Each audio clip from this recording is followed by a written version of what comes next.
ময়ূরীর বাদ পড়া নিয়ে ক্ষোভ কমছে না বাঙালির। তারই মাঝে সামনে এলো সেরা 10-এর তালিকা। বাংলা থেকে কারা কারা জায়গা পেল? ইন্ডিয়ান আইডলের জনপ্রিয়তা বরাবরই থাকে তুঙ্গে। দর্শকদের উন্মাদনাও লক্ষ্য করা যায় গানের এই রিয়ালিটি শোকে নিয়ে। সিজন 15 সেরা 15-তে জায়গা করে নিয়েছিল বাংলার 7 তারকা। যদিও তার মধ্যে ইতিমধ্যেই 4 জন ভোট আউট হয়ে গিয়েছেন, তাহলে কারা পৌঁছলেন সেরা 10-এ?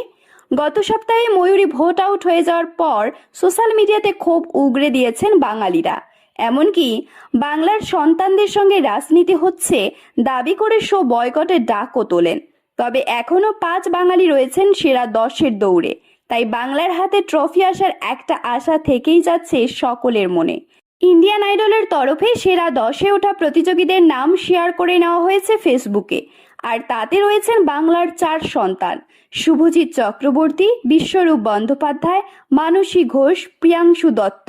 এছাড়াও গুয়াহাটি অসমের বাঙালি কন্যা মিশমি বসুও রয়েছেন।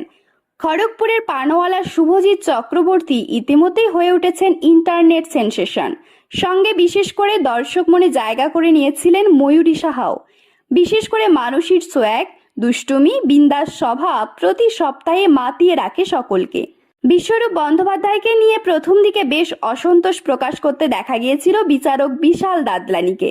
তবে বর্তমানে নিজের কিছু ত্রুটি সংশোধন করে গানের লড়াইয়ে এগিয়ে চলেছেন বিশ্বরূপ। একইভাবে ছাপ ফেলেছেন বিশ্বরূপের শিষ্য প্রিয়াংশুও। এখন দেখার ফাইনালে কারা কারা ওঠেন। বাংলার না হলেও বাঙালি হিসেবে মিশমিও কিন্তু রয়েছে পশ্চিমবঙ্গের দর্শকদের প্রিয়র তালিকায়। চলতি সিজনে বিচারকের আসনে দেখা যাচ্ছে শ্রেয়া ঘোষাল, বিশাল দাদলানি ও বাদশাকে। প্রথম দিকে অনেকেই নাক ছিটকেছিলেন বাদশার বিচারক হওয়া নিয়ে। র্যাপার হিসেবে নাম কামালেও তার গ্রহণযোগ্যতা নিয়ে যে অনলাইনে ট্রোল, তার নজর এড়ায়নি বাদশার নিজেরও। তিনি নিজেও নিজেকে নিয়ে মশকরা করে বুঝিয়েছেন কোনো রকম কটাক্ষ গায়ে মাখতেই রাজি নন। তবে সেরা 10-এর তালিকা দেখেও কিন্তু বাঙালির মনের ভিতরে জমে থাকা রাগ কমছে না। কিছুতেই তারা সৃজন পোরেল, রঞ্জিনী সেনগুপ্ত, ময়ূরী সাহার এভাবে পরপর আউট হয়ে যাওয়া মানতে পারছেন না। একজন মন্তব্যে লিখলেন, সব সিজনে ফাইনালে একাধিক বাঙালি পৌঁছলেও কেউ জিততে পারে না। আমি জানি এবারেও তাই হবে, এটাই হয়ে এসেছে, এভাবেই বাংলাকে ছোট করা হয়।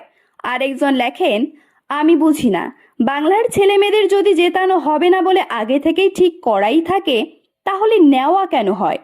এরকম তথ্যমূলক ও অনুপ্রেরণামূলক ভিডিও পেতে আপনারা ফলো করবেন আমাদের একমাত্র ফেসবুক পেজ দ্য বংস প্রেস এবং সাবস্ক্রাইব করবেন ইউটিউব চ্যানেল দ্য বংস প্রেস। সকলের তরে সকলে আমরা, প্রত্যেকে আমরা পরের তরে। ধন্যবাদ, ভালো থাকবেন।